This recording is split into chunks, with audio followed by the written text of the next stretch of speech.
We're going to do this now? Yeah. With this look? What is that? I think we find out who we are when we're faced with a failure. So you are a fan of the Katy Perrys and the Gayle Kings, like you're a fan of celebrities taking these space flights? Did I say that? Yeah, we get older every day. Got more wrinkles, that's okay. Yeah, we're laughing when we age. Life is like a comedy stage. And that's why we got laugh lines. Hey, I'm Kim Holderness. And I'm Penn Holderness, and thank you for joining us on Laugh Lines. We're so glad you're here. If you have a bathroom Advil, purse Advil, travel Advil, car Advil, then you're in a safe space. We are your people. We're leaning into that sort of thing here. And, we're just talking about life. Speaking of which, how you doing, babe? we were about to hit record and I said, how you doing? And I'm going to do my impression of Kim. Fine. We have a very exciting show for you today before I have my mental breakdown, my Menty B. You're a Menty B. A New York Times bestselling author, professor, former astronaut, Mike Massimino. He's here to help us with goal setting, which I'm very excited about, actually. Okay, so yes, What's going on? I don't know. Update. So I have been very open that I know I'm going to start feeling feelings about our daughter leaving for college, but now they start feeling them. I can't stop feeling them.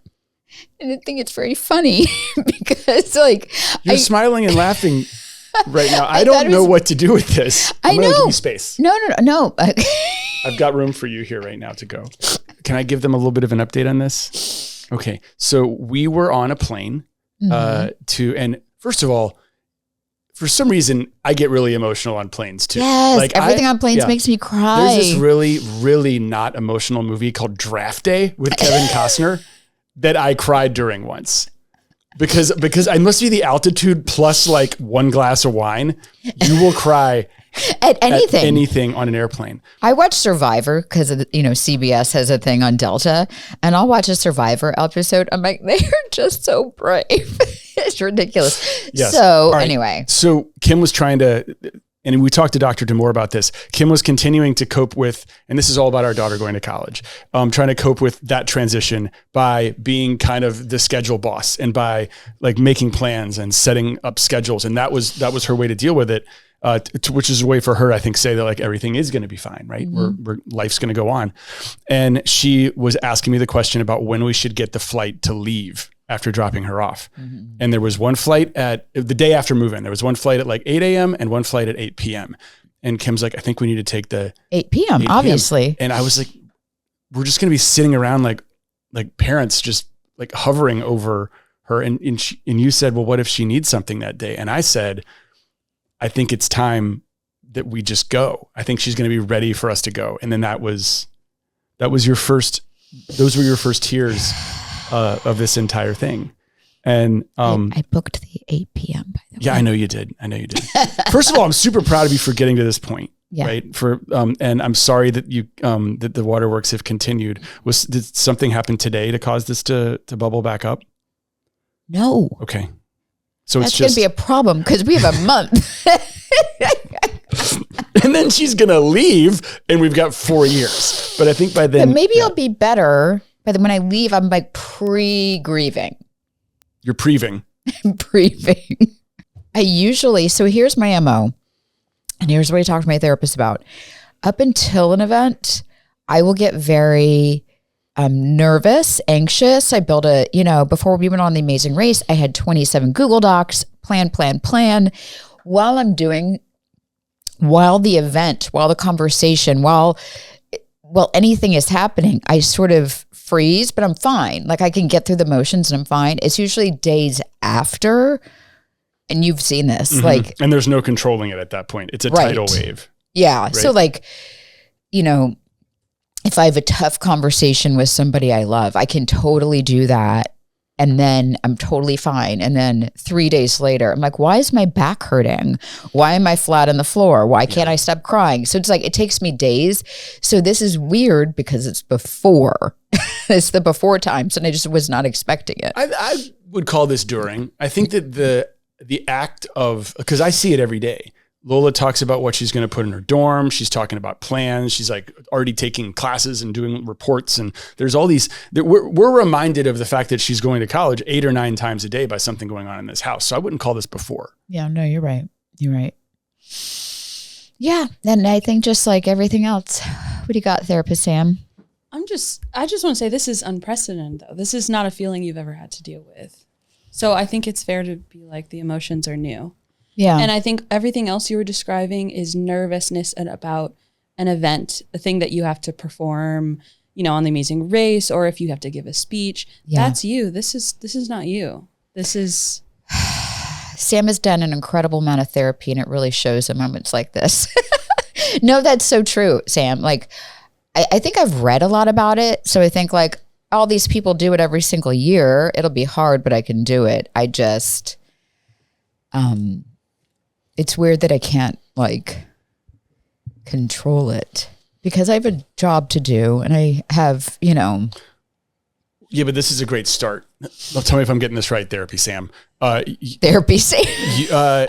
Talking about it is better than pushing it down at this point, because I think the pushing down is what leads to the uncontrollable it coming up. Mm-hmm. Right. So like we're taking a really nice step here because you're putting words to your feelings and you haven't been able to do that yet. We can go back to like about a month ago when I said something that started making me cry on this show. And your response was, pretty soon there's going to be a person missing at the dinner table. Trying so hard to cry right now. So that was a month ago. Doesn't this seem much more healthy? What we're seeing here? I'm actually like, I'm excited. Like good things are going to start happening to you now that you're able to process this. Right? Yeah. Yeah, totally. And I have to say, I'll just like be really honest and transparent. My instinct when I feel feelings is to try to not feel them. Mm-hmm. And I've really buttoned down, like we don't drink that much, but this summer we've been on vacation, whatever. So there's been a little more drinking, but my feeling is like, oh, I want to scroll. I want to eat something. I want to drink something. And I'm forcing myself to not do those things. Yeah, not for that reason. You do it if you're celebrating or so we have an agreement in our house that if we will have a drink if we're celebrating something, but not when we're stressed. But not when we're in discomfort and to feel that. But my instinct is to like try to find ways to not feel it. So I just don't know how to feel it. You're doing it right now. I don't like it. That's fine. No one likes it. I think so. You're like, it's coming to the surface now and you're talking about yourself in a more healthy way. I think the next thing is going to be actually saying with words what you're really feeling. And you're probably scared to say that because you think maybe that'll make it even more real than it is right now. I'm not a doctor. I'm just. I'll tell you the one question that works for me. This is how I deal with my anxiety. Okay. What is the worst thing that could happen? Oh. Yeah, we do a whole talk on this, Sam. We have this whole like getting out of your comfort zone. We just flew to Denver to talk about this, and that's literally the first thing that we ask. And but that's the thing. Like college for a girl is scary, especially like so I play that out in my head. And so I can't let myself do that because is it likely to happen? Which is the next question you ask. And no, she's smart. This is me. She is so excited. She is so excited. Bubbly. She's bubbly. It's almost bubbling over. Yeah. She is so excited. So, it's just to get a little dark over here. Okay, go ahead. I can't wait to talk to this astronaut. Like, So Mike, it might be talk to me about your goals. So I have to say it's the most confusing emotion because I think I'm grieving, but at the same time, when somebody you love is happy, you get to share in that and you get to feel that. So I feel that too, because they say you're like as sad as your saddest kid, or you're like as unhappy as your unhappiest kid, or something like that. 100% true, by the way. Yeah. But when you have a kid who's really happy, it is so much fun to see. So like this part of my chest is very happy and light, but this part feels like I'm being stabbed. Right. So what's the worst that could happen? You've gotten there. Yeah. Is it likely to happen? You've raised a really strong, independent woman and she's going to a safe university. So those things are good. Sam, while we're doing this, if there's a way that you could grab some tissue. I'll tell you what, we're gonna take a hair and makeup break, and then how do you set your goals? You know what we're going to talk about before then, though? You know, this is going to make me happy before hair and makeup. We're going to do this now? Yeah. With this look? What is that? We're going to do a quick non-sponsored segment. Okay? Mm-hmm. I, for years, have used L'Oreal Voluminous Mascara. I love it. And I always, just in case I have a random Menty B, I always use the waterproof mascara. I was in Denver giving a speech last week and I forgot most of my makeup. So I went to a Walgreens and I bought some. They did not have the waterproof version. I just bought the regular mascara. This is my fault. But before I had a Menty B, it looked great. So not sponsored, my favorite mascara is L'Oreal Voluminous. Waterproof. Waterproof. And just to be clear, that's not what you have on right now. Sadly, no. Okay, I gotcha. Okay, I'm going to go fix this. BRB. Hey friends, I'm back. I did some deep breathing exercises for Box 15 breathing? minutes and I feel better. So Awesome. Thank you for allowing that. On to our regularly scheduled program. Right. So we've got an astronaut on the show. It is giving me whiplash, the U-turn we are making in this podcast. Although, is this a fun challenge to see how we can segue this? How can we segue? It really, we were just talking about our daughter and how proud we are of all these goals that she's set and achieved to make it into college. Yes. She set some really, really lofty goals. She got into a school she never would have expected to get into, probably like a 1 in a million shot. Well, there's an astronaut who knows a thing or two about 1 in a million shots. Zing. 10 out of 10. Right? Yes. Ain't my first rodeo. No, but it is kind of, we wanted to get him on here because my philosophy on goal setting is not your favorite, right? His philosophy on goal setting is lower your expectations. Right? And then you exceed them. I am shoot for the stars. Mm-hmm. And if you end up here, that's cool too. Yeah. So it was interesting that you pitched having Michael Massimino as a guest today. Because he's all about like going after that 1 in a million shot.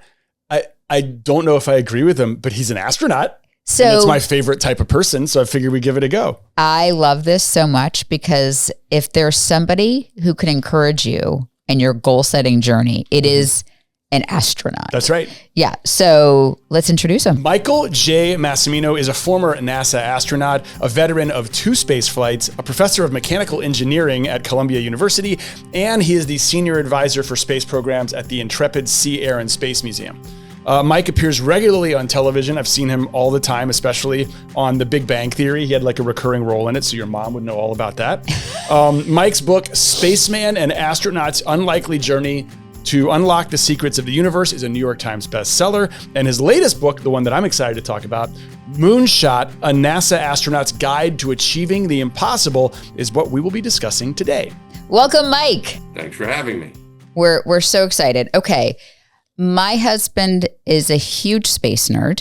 He was so excited. He's been studying your books. Mike, what was it like? I mean, you were hours and hours in open space, and I know you had work to do, but there's very few people who can describe that feeling. What's it like? It's pretty intense. You're working, you're doing your job, fixing stuff, whatever it is you're doing on your spacewalk. Like we were working on the Hubble for my missions. But the view around you is what's being out there in that environment and looking at the planet. My thoughts were we're living in a paradise. That's what I realized. We were very lucky to be here. It's very beautiful. It's also very fragile. You can see the thinness of the atmosphere, and also going around the planet so many times, I got this sense of home. My perception of home changed. Where when you see the planet, it's an entirety, and you go around different parts of it over and over again. I saw my concept of home changed. When I was a little kid, I grew up in Franklin Square, New York, and that was my home. And then New York City, I kind of identified with the New York area as my home as I grew up. And then I was an American, so the United States was my home, where I felt like when I would think of home. But now when I think of Right. home, I think of Earth. Oh, I love that. I love that. And I wish if we all took that sort of perspective, maybe we would take better care of the earth itself, as opposed just to being so protective of our specific area. Can you tell us what a moonshot is as it relates to a goal or a dream? I think moonshot was the term given to the Apollo program back in the 60s, when they were trying to achieve this big goal of landing people on the moon by the end of that decade, by the end of the 1960s. And that was such a lofty goal, that it was called, it's a moonshot, trying to get to the moon. And but I think over the years it's gotten the other connotation and definition of it is that it's also a big goal. There have been other books named Moonshot. One was about the vaccine for the COVID-19 Mm-hmm. epidemic. And so when you're thinking of a big goal, I think people often would describe that as a moonshot. Kim and I have different ways that we set goals, right? I don't know what it is about me.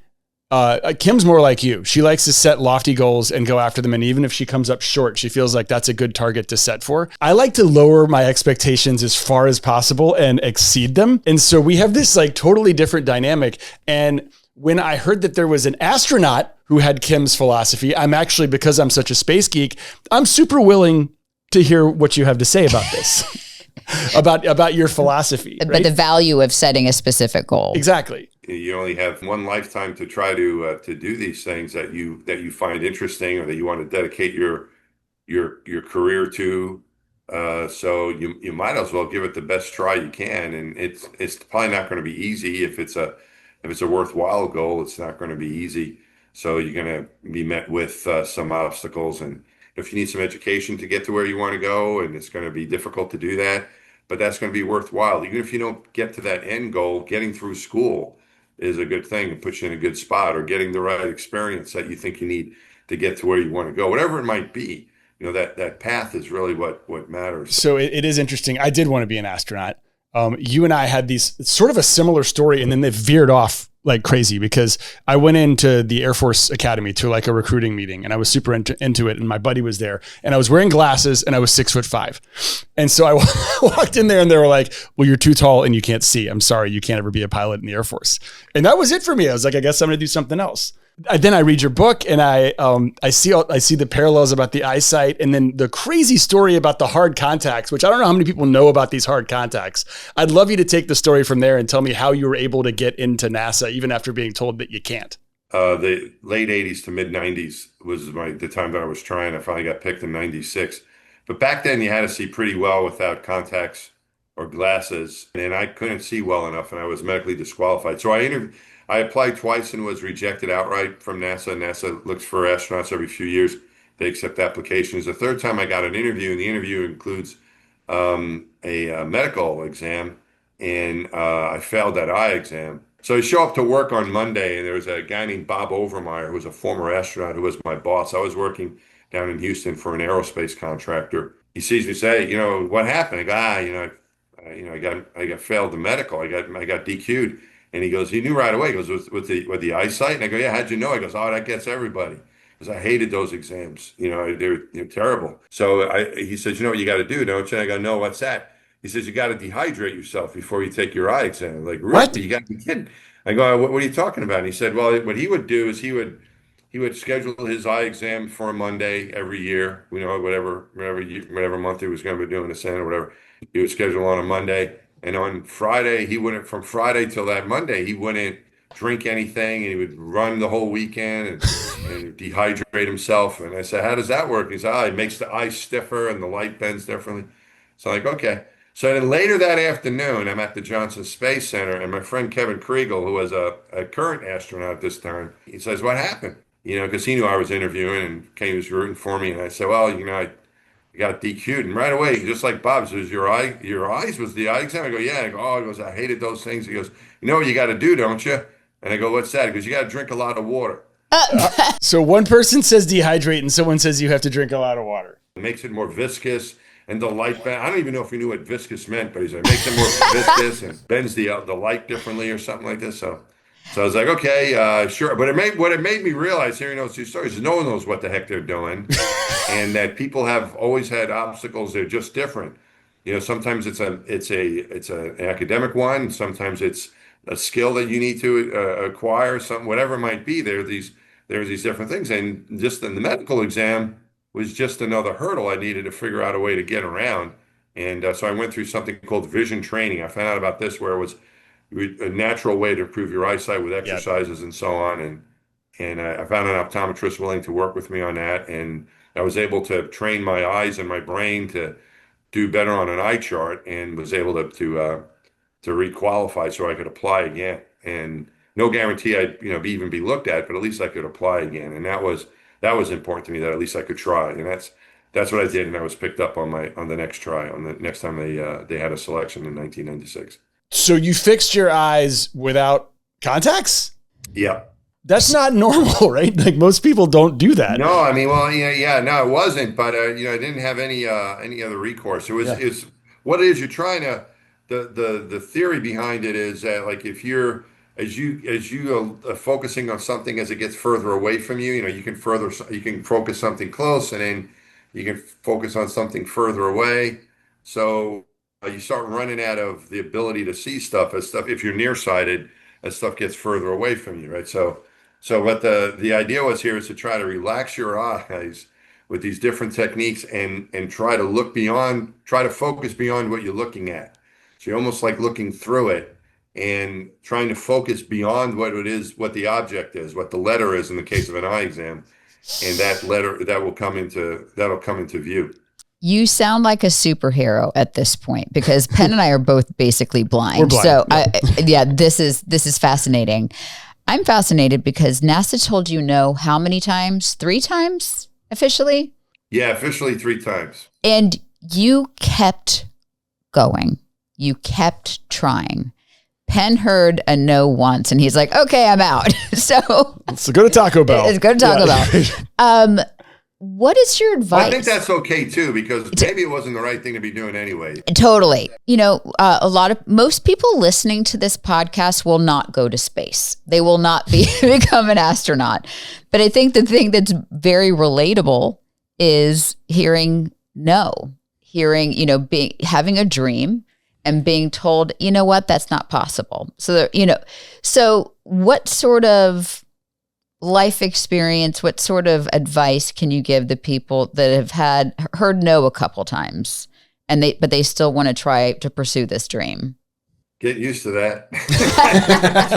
No, I think it's I've never met anyone, any successful person, whether they were in sports or in entertainment or business or anything. Successful people aren't those that never fail. They're those that never let failure stop them. I think we find out who we are when we're faced with a failure or something, a bump in the road or something that becomes an obstacle. These things happen, and it's part of it's part of life. It's part of the journey. And so I would try to look at it that way. And if you give up, giving up is, I think, the worst thing you can do. If you give up for the right reasons, like, all right, I got something else I'd rather do, or you don't have to, whatever it might be, it's not for you, or you've got something else is more important, or for whatever reason, things happen. But just to give up, to take yourself out of the game, I don't think you want to do that, because then if it's something that's really important, if it doesn't matter, then what the heck, But if it's something that's really important, I think you have to give yourself a chance at success. And as long as you're trying, there's that chance. And I felt many times when I was trying to become an astronaut that I thought it was impossible, and it was really unlikely, but it was just unlikely. There's a chapter in the book. The first chapter is called "1 in a Million is Not Zero." Is that as long as you try, there's a chance, and 1 in a million it may be your chances, but that's not a zero outcome. A zero outcome is when once you give up, then you know what the outcome is going to be. You're not going to be successful. My favorite chapter point that you made, actually, which didn't really occur to me, was about dream chasing and goal chasing really being more effective when it's a collaboration. And it's a little bit in conflict with me again, because I have these dreams and they're so singular, right? Like your dream of being an astronaut is so singular. And there's also, I think maybe instinctively, you don't want to share it with anyone. You kind of want to keep it in your own head. One of the stories I tell is, I wasn't a strong swimmer, and I was kind of worried. We had to take the swim test to go through water survival with the Navy. It was in case we ejected out of the aircraft or we bailed out of the space shuttle and you find yourself in the ocean. You got to survive for a while until someone's going to come and get you, right? So when I showed up for work at NASA, the first thing we were going to do is a swim test. I was like, oh boy, party's over. And he asked in the group who were the strong swimmers, and then he asked who were the weak swimmers, and then he said everyone else could go home, but the strong swimmers and the weak swimmers were going to meet over that weekend at a pool, and the strong swimmers were going to help the weak swimmers.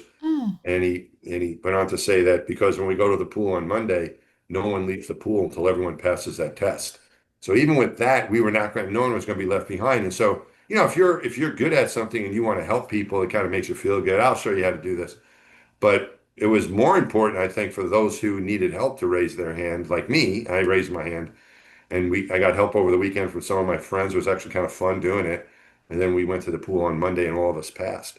But it kind of set the tone that that when you need help, you need to raise your hand because you're putting the mission at risk.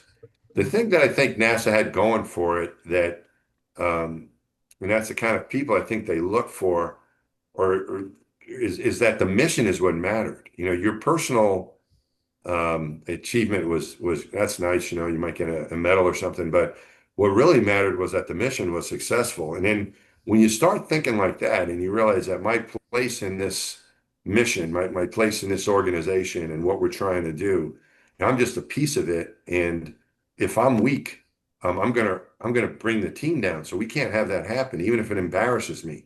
I've got to say, hey, I'm having trouble with this, or hey, I see this is wrong, or this could lead to a bad outcome. And you need to speak up. I want to go back to something that you said earlier, because it had a profound effect on me when you talked about the Earth feeling like it was home when you were hovering above it. Kim mentioned taking care of it.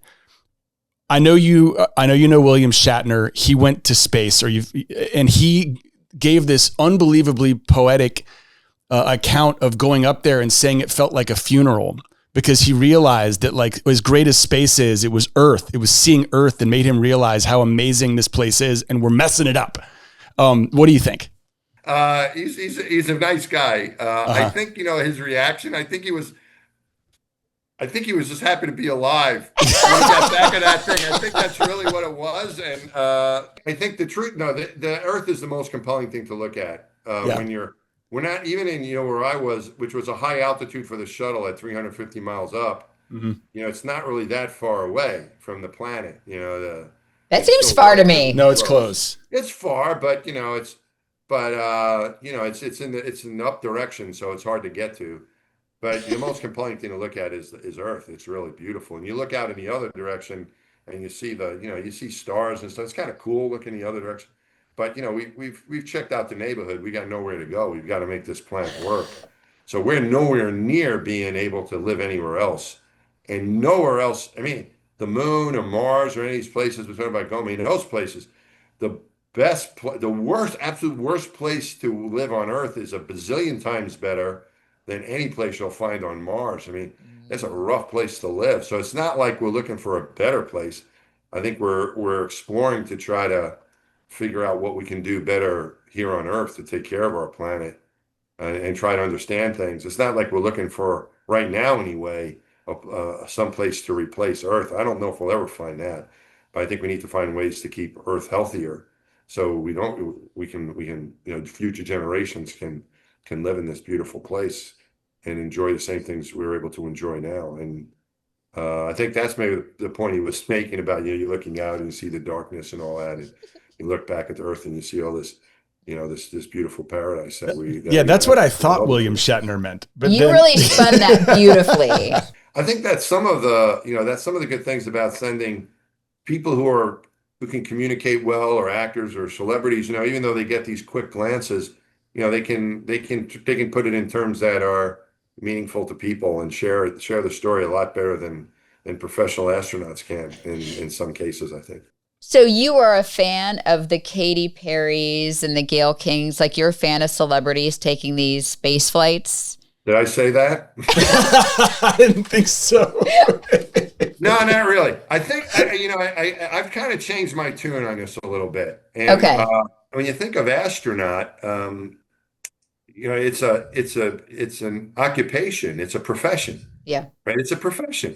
It's like being whatever you guys do. If you're a podcast host or something like that, Whatever so, that is. whatever it is. If you're a teacher, if you're a lawyer, if you're a medical doctor, those are professions. And so just because I put a Band-Aid on my kid doesn't make me a medical doctor or a nurse, or just because I can help someone with their math homework doesn't make me a math teacher. That's a profession. Have a little respect here. And I don't see why astronaut doesn't get that same respect that anybody can do it as long as you get your butt up above a certain line. And I don't think that that's the case. It was a profession. And in fact, I started thinking more about this. And you have NASA, when they hired us, I was not hired as an astronaut.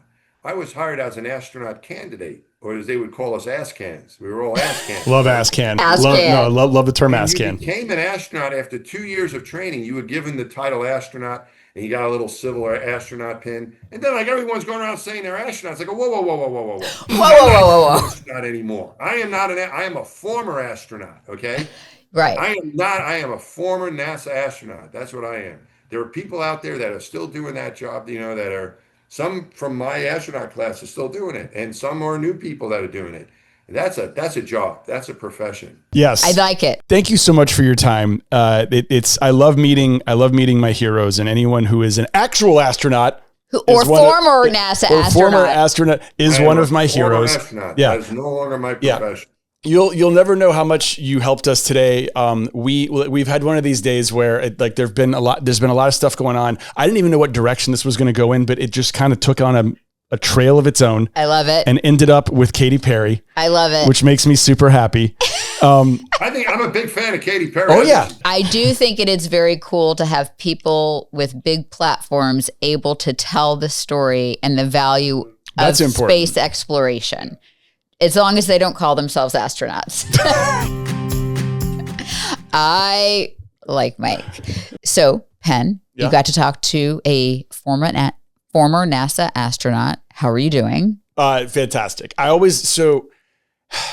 You have a certain type of expectation for an astronaut. You expect him to be like, "Hi, I'm John Glenn the Fourth, and I'm just here to talk about pulling G's and how there's no feeling like it in the world," and he's more like running into somebody on your lawn. Yeah. And I went to space. It's just that kind of vibe, like that everyday vibe that, it makes me A, really appreciate what he does, and B, admire all the work that he had to do, because he's not John Glenn. Mm-hmm. He's a guy with busted eyes who got advice to either dehydrate or drink more water. I think at one point he tried hard contacts to mold his eyes, and then went through eye training. Yeah. What a cool story. And it's that's the inspirational part, not that he was in space. Yes, I agree. I learned that you can change your vision. Yeah. I learned that you need to ask for help, and it's better in collaboration. So, did hearing those things help in terms of you being able to vocalize a big goal for yourself? Yeah, I probably need to say it more often rather than, I think usually it's so interesting. The biggest realization I had is when I lower my expectations, I do those outwardly, but inwardly, I have loftier goals. And I don't know how much help it's doing for me to sound like I have lower goals than I actually have. Right. I swear to God, this morning, before we shot this, I went to the gym to work out, and we were doing a CrossFit workout, and I said out loud to the guy, I'm like, "I'll be lucky if I get this done in 20 minutes. And he was like, "Oh, you'll be fine." In my head, I'm like, I'm going to break 15. Yeah. Why don't you say that out loud? I don't know. I have no idea. And I broke 15, by the way. It works for me, but I don't know that it works for other people that are around me. Sam just went, Because if you said, "I'm going to do it in 15 minutes," and you didn't do it in 15 minutes. Disappointment. You would be so mad at yourself. Right. That's you beat me. Yourself up. But she doesn't have that problem. She's okay coming up a little short and learning a valuable lesson along the way. Right? Yeah, you learn from disappointment. Yeah, you learn from disappointment. Yeah. You learn what kind of person you are. You heard Mike just said it. You learn what kind of person you are when you experience a little bit of failure. And we teach our kids, I think that's the value of sports, is that it teaches you, it gives you little micro doses of failure. And you learn how to lose, and you learn how to hear no. And as adults, I don't think we I'm adverse to hearing no. I am adverse to like not reaching a goal, but I am so competitive with myself that I once I say it out loud, I really do shoot for it. But on that note, should we do a Road to 50 update? Yes. So, and talk about a moonshot, right? We haven't done this in a few weeks, so just a quick update. Yeah, My what were your Road to goals? 50 update. I had some lofty goals before I turned 50. One of them, walk 10,000 steps a day. I'm averaging about that. You're crushing that. I've walked about 400 today, but I'm averaging that. The other is reading 50 books before I turn 50 in this year. And I'm on like 23. Which is fantastic. I'm by the doing way. great. Yeah. There is one of them is to be able to do a pull-up. It's 1 in a million at this point. I'm not saying it's zero. It's not zero. It's not zero, but it's damn near close. I think we've been so busy, which is good. No complaints, but I have not prioritized that. So I got to get cracking because right now, I've not done anything. I think 2 months of intense training, you'd be able to get it. So we could just wait until I'll just start till January. Yeah. There's another thing about like saying yes when invited places. I have been saying yes this year. For sure. I am so tired, you guys. I think that was part of the breakdown. Dude, like the last couple of, I've gone places and I'm like, but last week, again, this is not a problem. I'm excited about we were in 3 hotels in a row, 3 different nights because I said yes to things. I'm just so tired. Yeah, I didn't think about that at the beginning of this podcast, which what a journey, by the way. What a journey. We like Kim, like she came to grips with her feelings. It's exhausting. And then we went into space. That was great. And now we're back. And we have, I think we're going to leave on a high note because we have a call on the laugh line. Laugh line. It's the part of the show where everyone will find. Laugh line. Did you call us up and you tell us what's on your mind? Last week we did an episode all about Gen Z, and I think we actually have some Gen Alpha listeners. Here's Hazel on the laugh line. Let's go, Hazel. Hi, this is Hazel. I am 13 and I live in California. I love your guys' videos and I listen to this podcast every day. I love your ADHD content. It really helps me understand and appreciate my ADHD. My favorite episode is 10 Things in News. I hope you can make more podcasts like that in the future. And thank you for making such amazing and fun videos. Hazel, you're the sweetest. That was so thoughtful. Also, she used all words that I understand and knew what they were. Instead of like my kids who just make up words like skibbity and that would not have been appropriate in that voicemail. So right, it was wonderful. So Hazel, first of all, you're adorable.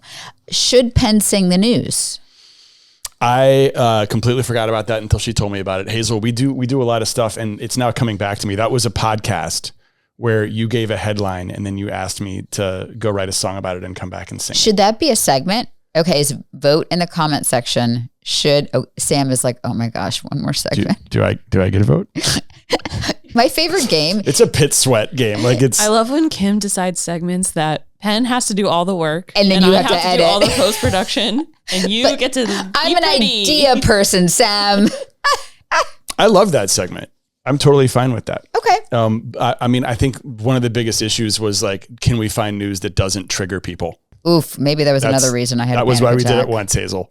Yeah, but like, what if it's good, fun, interesting news? Like we do space news or science news or stuff like that. In conclusion, thank you for calling, Hazel. Thank you for coming in, Mike. You did great. So if thanks for the Menty B. This mental breakdown is sponsored by. We know all about mascara now. Kim came to grips with her feelings. I think that was like the most important part of this entire hour. And I'm like very proud of you for that. Okay. Anyway, let's read the credits. Yeah. Laugh Lines is written and produced by Kim Holderness, Penn Holderness, and Anne-Marie Tapke with original music by Penn Holderness. It is filmed, edited, and live produced by Sam Allen and hosted by Acast. As always, we'd love to hear from you. Please write to us at podcast@theholdernessfamily.com or leave us a voicemail at 323-364-3929. And we will talk to you soon on the Laugh Line.